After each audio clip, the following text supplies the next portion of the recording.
Hey everyone, welcome back. Ready for another deep dive. Yeah.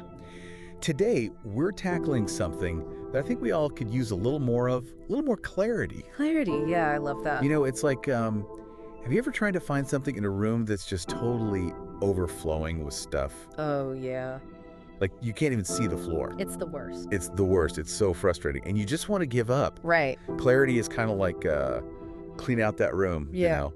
Getting rid of all the junk, all the things you don't need, so you can actually find what you're looking for. Exactly. It's about creating space, like mental space, so you can focus on what truly matters. And that's what we're going to dig into today. We're talking about clarity, what it is, why it's so important, and how we can actually get more of it in our lives. I'm excited to dive in. Me too. Yeah.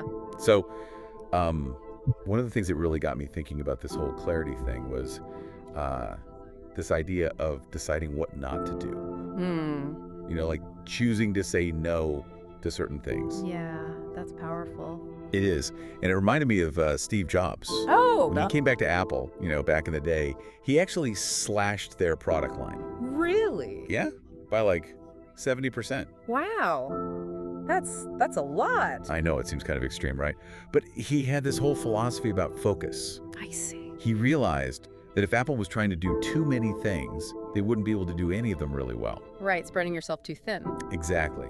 So by cutting out all those extra products, they could actually pour all their energy into making a few amazing ones. So it's like by saying no to some things, you're actually saying a bigger yes to the things that really matter. Yes, that's it. And it's not just about products, Yeah. This applies to our own lives, our goals, our time. Totally. Like we all have limited time and energy, right? Yeah. We can't possibly do everything, so we have to choose. But choosing can be hard. It is. How do we even begin to decide what to cut out? What to say no to? Well, I think it starts with getting really clear on what matters most to you. Okay, that makes sense. Like, what are your top priorities? What are the goals you really want to achieve? Yeah. Once you have that clarity, then you can start looking at everything else in your life, all your commitments, your activities, and asking yourself, does this actually contribute to those goals? Okay. Or is it just clutter? There's that word again, clutter. Yeah. But what does that even mean when we're talking about like life goals? Right, good question.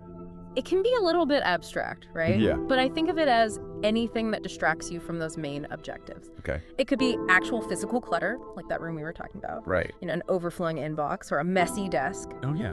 But it can also be things like commitments you've made that you're not really passionate about. Oh, I see. Or maybe even mental clutter, like constantly worrying about things you can't control. That's a good point. So it's Yeah. like all those distractions, all that clutter, it's taking up space, it's taking up energy, and it's keeping us from really focusing on what we want to achieve. Exactly. And you know what? That really adds up over time. Oh, yeah. It does, and especially when you consider how precious our time is. Yeah, that's true. We all have the same 24 hours in a day, right? Right. But it often feels like there's never enough time. That's so true. And that's why clarity is so important. When you're clear about your goals, you become way more intentional about how you use your time. You're less likely to get sucked into those things that don't really matter because you recognize what you're giving up to do them. Yeah, the opportunity costs, right. Exactly. It's so easy to fall into the trap of like those quick dopamine hits, like scrolling through social media, checking email every 5 seconds. Oh, yeah. It feels good in the moment, but then you realize you've just wasted hours. It's because those things offer immediate gratification, right? Yeah. But they don't really align with our long-term goals. Right. And all that task switching, going back and forth between different things, it can really kill your productivity. Right. Oh, yeah. Imagine you're working on a project, right? And Okay. every few minutes, you get interrupted. I hate that. A notification pops up, or you get a text, and it takes time for your brain to refocus each time. Oh, for sure. And all that mental energy, it adds up. Wow, I can definitely relate to that. So besides just like being mindful of distractions, Right. are there any like practical steps we can take to actually create more clarity in our lives? Yeah.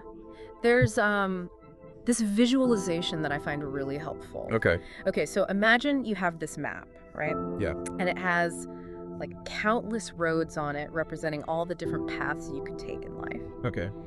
It would be super overwhelming to try and navigate all those roads at once, wouldn't it? Oh, totally. But what if you could simplify that map? How do you mean? Like, what if you could remove all the roads that don't actually lead you towards your goals? Oh, I like that. Yeah. You'd be left with like this clear, direct path to follow. Yeah, that makes it seem so much less daunting. But how do we actually remove those roads in real life? So it starts with identifying those essential steps, the ones that will actually move you toward your goals. Right. And once you know what those key steps are, you can start saying no to anything that doesn't directly contribute to them. Yep. It might mean declining certain commitments or setting boundaries with your time. Yeah. Maybe even letting go of some activities that you enjoy if they're not really serving your larger purpose.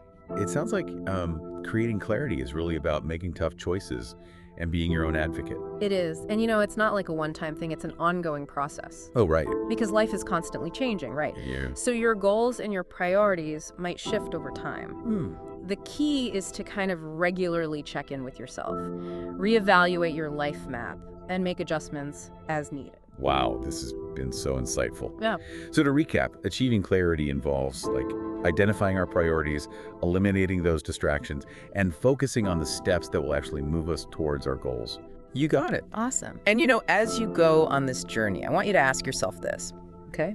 If you were to simplify your life map right now, what one road would you choose to focus on? That's a great question.